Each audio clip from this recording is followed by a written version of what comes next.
Okay, so today I'm making curry, and I'm not only going to use the coconut milk, I'm going to use some of the coconut itself. Here, I've busted open a coconut. So there's my chopped up coconut, all ready to be put aside. Okay, chopping up a few mini bells here. The red, the orange, and the yellow.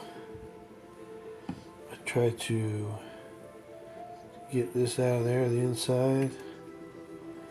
The stems, of course, and also this little nasty bugger in here. It's like a little thorn sometimes in there.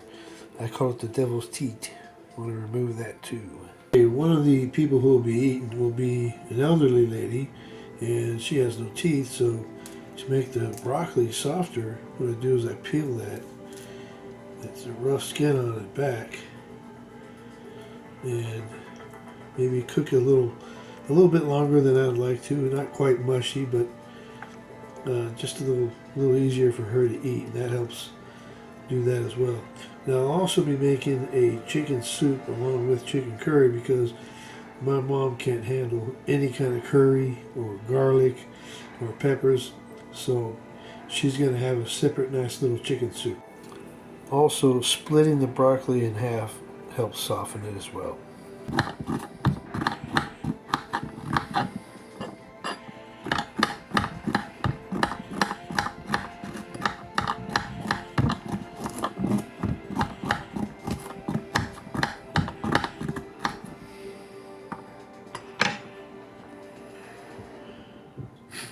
Okay, now a trick my mom taught me is that you get celery and it starts getting kind of rubbery like that. And what you can do is you can just take it and you can put it in a bag with some water and it'll firm right up and be crispy just as good as new. And it works, I've tried it. And then you'll have something nice and crispy for your snack. Okay, the chicken soup will be getting the celery and the curry will not. Now if you're like me and you hate peeling garlic, this is what I found the easiest way to do it. You cut both of the ends off, that, and you look for the toughest part of the garlic, right about here, and then you just peel around it, and it all comes off. Now some people just smash it with a peel on, but then, you know, when you go to take the peel off, your hands get full of a bunch of garlic. One half of the garlic will be fried to get the flavor into all the food, and the other half of the garlic will be crushed and left to sit out and put in last. That way you get the nitric oxide boost benefit from it. Okay, I also put the garlic in last when I fry it because it can burn really quick. Okay, so finally I have everything prepped and ready for this wonderful chicken soup and curry I'm about to make. As you can see, there's the curry paste, but I will be adding a little bit of powder, turmeric and curry as well.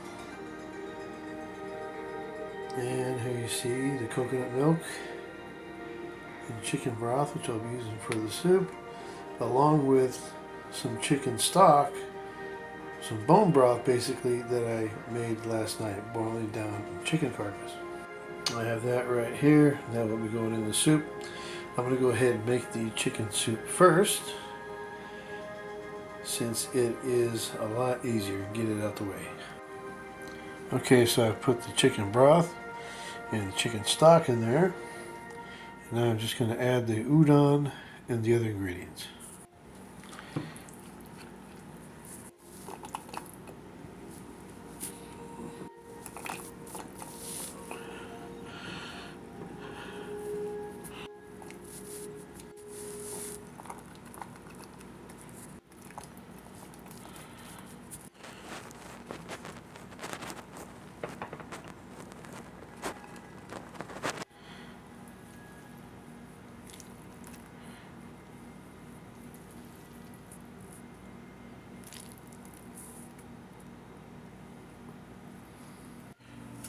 Oregano, some parsley, and one thing about soups It's a good excuse to use lots of herbs. Some basil. Yeah, you want those herbs in there, man. They're healing. Okay, well that's cooking. I'll be over here working on the curry. And the first thing I do is give a quick little boil to the carrots and the broccoli. Soften them up a little bit so they can absorb all that delicious curry. So now you can see I have most of the ingredients in here, except for the chicken and coconut milk, and a few herbs and spices, and cauliflower, and the broccoli, carrots. Okay, now I give the chicken a quick little fry after I've fried up the garlic and the ginger a little bit together.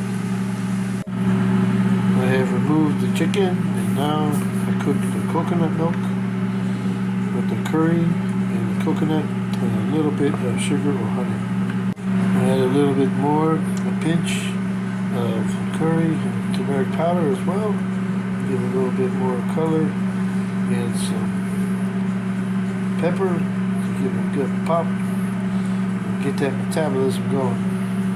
You know, one thing I've noticed after eating some good strong curry, you feel like you can run through a brick wall. As you can see, you simply just throw everything back in the pot. Just let it boil for a little while after you've added the curry and the coconut milk. Thicken it a little bit and then throw everything back in there. Turn off the heat. And that's when I finally put garlic and cilantro and the green onion.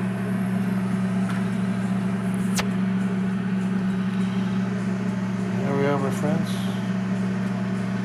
Very delicious chicken curry.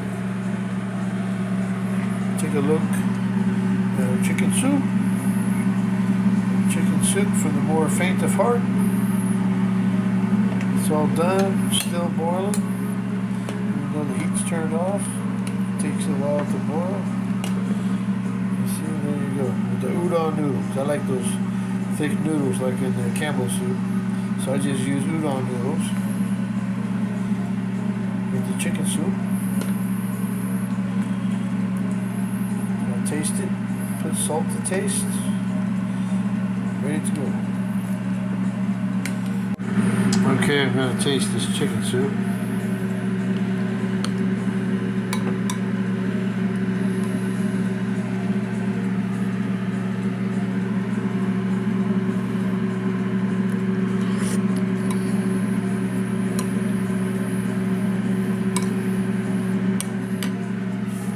Good, good. I wouldn't even add any salt to that. I let people do it to taste. And this is ready to go too. By the way, those rubbery celery sticks I showed you the other day, well, remember my mom said take them, put them in a bag of water for a few hours, throw them in the fridge? Well, now look at them. Just listen to this. Good and crunchy and good for you. Well, if you make the curry, I hope you enjoy it. Remember, always stay hungry, my friends. God bless you.